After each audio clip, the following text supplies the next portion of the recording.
Haji Nurheti. Beliau didengkeni, beliau digalungi, ikhlasnya luar biasa.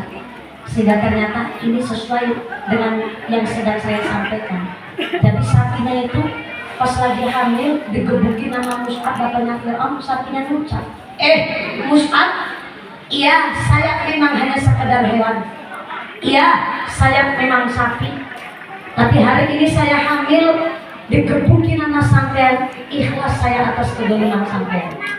Tapi mumpung hari ini saya bisa dirahmati oleh Allah, bisa ngucap, maka saya berkata besok istrimu tetap bisa hamil.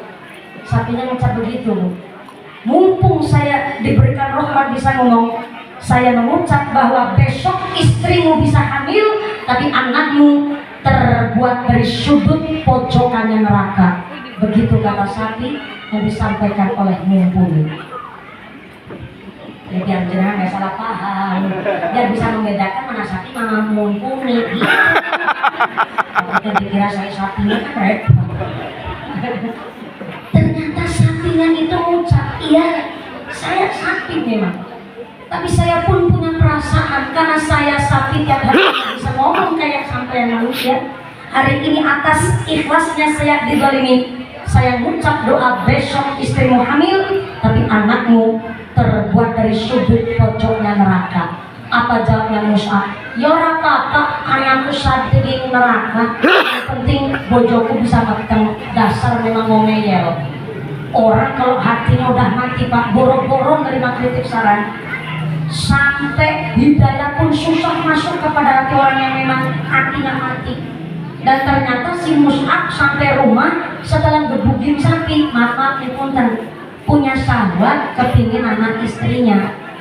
Dan ternyata bapaknya Fir'aun si Mus'ab ini orang gak beriman, ya gak pandang hari. Kalau kita orang nabiat tahu kepingin punya anak soleh-soleha yang malam Sabtu sama malam Ahad libur dulu. Kalau kepingin punya anak soleh-soleha, jangan menyepelekan kita Fatul Izar. Ternyata dokter pun sudah melakukan penelitian bahwa suami istri melakukan, maaf ini agak vulgar dikit tapi moga-moga jadi ilmu. Suami istri kata dokter paling banter 1 minggu itu 5 kali doang.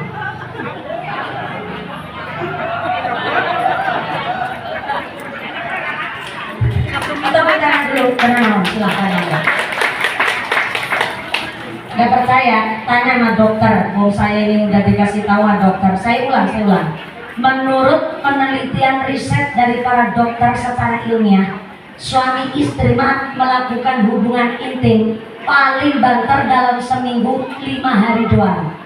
Berarti kita Fatul Izar jauh sebelum dokter memberikan vonis riset begitu, bahwa 1 minggu kan 7 hari, malam Sabtu sama malam Ahad diliburkan kalau kepingin punya anak soleh-soleh.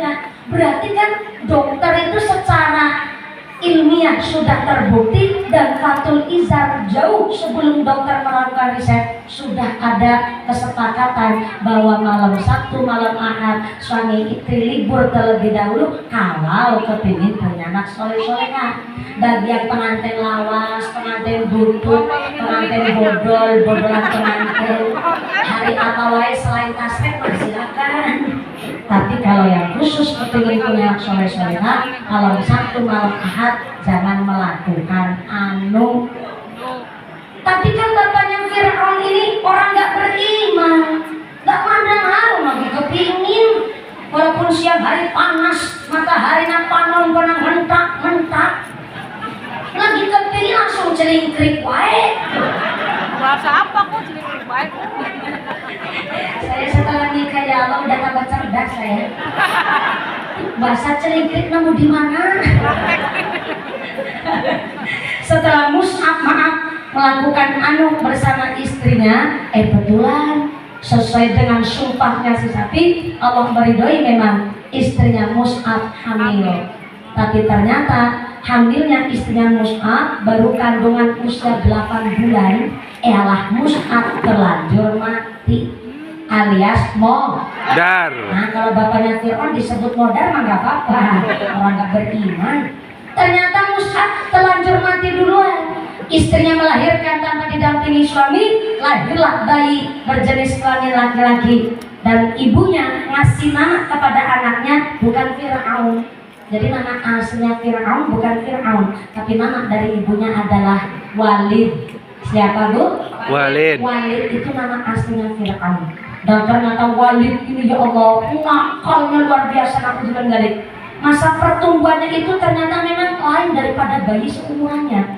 Dan Walid ini saking nakalnya, dosa apa wae dicicipin sama Walid. Ayam disamber, sowan sama hilang, semua cari ganti ruginya ke rumahnya si Walid. Utang rokok kretek-kretek di warung-warung, di sarutang-sarutang. Ayah di sini bapak-bapak begitu. Iya. Utang rokok sampai lama nggak disarutang ayah. Iya. Nah itu ketularan Walid gitu.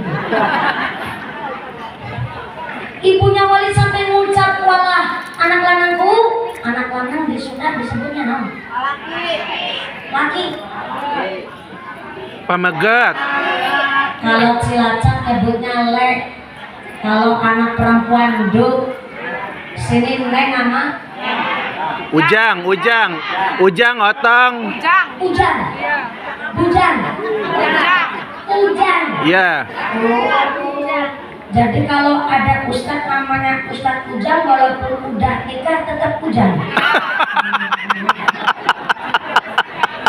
Ada Ustadz Ujang. Ada. Ustadz Ujang udah punya anak tetap Ujang. Iya. Ibunya Walid ngucap sama si anaknya si Walid, Ujang.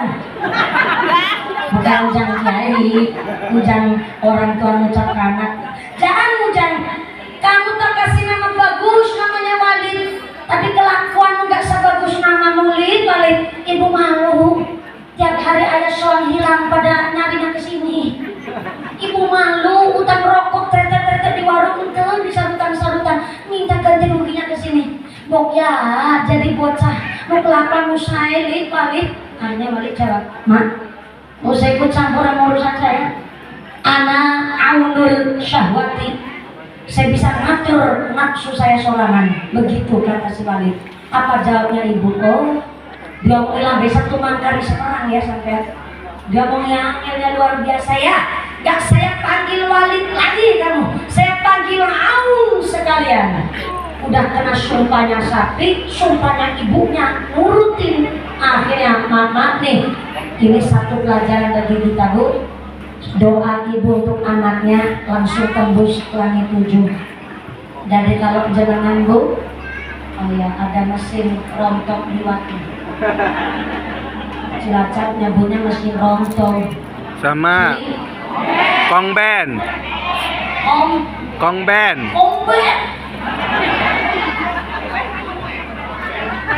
Bukan apa Pak?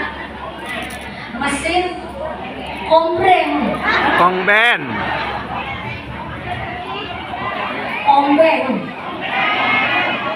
Pakai huruf belakang apa? Komben. Mesin komben. Kalau di tempat saya mesin rontok. Sama ya? Beda Bu. Komben mungkin mereknya tuh. Oh besar, jadi komben yang kecil rontok. Iya. Kalau di tempat saya, Pak Guru, Cilacap itu juga di Jawa Tengah termasuk salah satu lumbung padi katanya. Kalau di saya juga 1 tahun panen padinya itu bisa lebih dari 2 kali, rata-rata 3 kali dalam setahun. Salah kayak sini. Sini cuma 2 kali. Iya, 2 kali. Tapi memang lebar luas-luasnya luar biasa. Kalau di tempat saya dengan irigasinya yang sangat bagus, mohon izin Pak Bu. Kalau di Cilacap sendiri padinya sangat bagus karena kami aliran irigasinya dari Sungai Serayu membawahi 5 kabupaten dan ternyata airnya bermuara di tempat kami di Cilacap. Nggak kebagian sungainya, tapi kebagian air irigasinya. Jadi memang padi kami sangat bagus karena memang 1 tahun bisa lebih dari 2 kali. Rata-rata kami kalau panen 3 kali. Entah Cilacap, entah sini, petani dimuliakan oleh Kanjeng Nabi karena memang petani setiap nanamnya saja mendapatkan sedekah. Bu, saya ulang. Di dalam kitab I'anatul Thalibin dijelaskan petani dimuliakan itu karena senanam-nanamnya petani menjadikan sodako. Bukti nyata, nanam cabai dipakan ulat berarti petani sodako sama ulat. Nanam padi dimakan merung berarti petani sodako sama merung. Nanam padi dipakan tikus berarti petani sodako sama tikus. Senanam-nanamnya petani itu jadi sodako. Pak Prabowo presiden kita makanya nasi dari beras dari padi dari gabah. Yang menang gabah siapa? Petani. Berarti presiden pun disodakoi sama petani. Tepuk tangan dulu deh.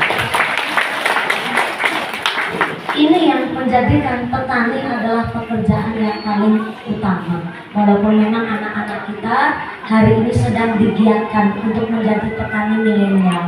Walaupun panjenengan maaf nih anaknya sampai sarjana, tetap yang modalin kan orang tuanya dari petani, betul?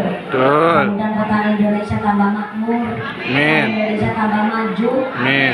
Soalnya memang belangsakannya petani, kenapa kok nggak diminati oleh anak zaman sekarang? Udah susah rumah tangga, cari pupuk terkadang nggak mudah, harus nunggu ketika hujan Jawa, barang dijual malah lakunya Murah. Nah, ini yang menjadikan anak-anak kita nggak kepingin jadi petani. Padahal di Jepang antara daging dan sayur mahal sayurnya ketimbang dagingnya. Di Australia sayur dan daging tetap ngalu sayurnya ketimbang dagingnya. Sampai saya kemarin ngaji di Taiwan, gak usah tanya ngaji di Taiwan pakai bahasa apa, xie. Wah ini ni hao mahal nih. Saya ngaji di Taiwan Pak, saya dimasukkan ke restoran yang halal. Ternyata di Taiwan baik restoran halal ataupun non halal tetap daging sama sayur, mau sayurnya ketimbang dagingnya.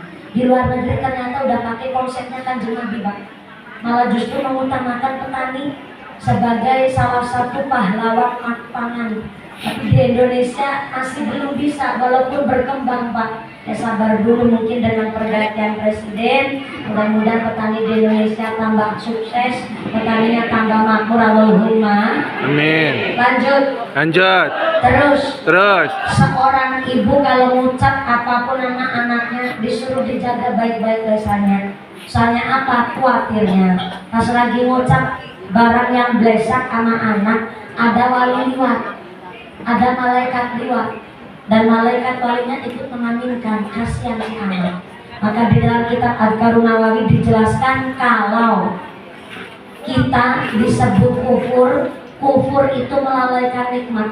Tapi di Adhkarun Nawawi salah satu kufur melalaikan nikmat dengan cara menjelek-jelekan nasab. Sering kita tanpa sadar ucap tapi ternyata ini satu kekufuran. Anaknya cantik, ibunya ngucap, bocah kok cantik pisan ya, cantik pisan, anaknya saha. Lah anak-anak sorangan kok anaknya saha. Ini sering kejadian nih, nggak sadar tapi itu kata Adhkarun Nawawi kufur melalaikan nikmat Allah.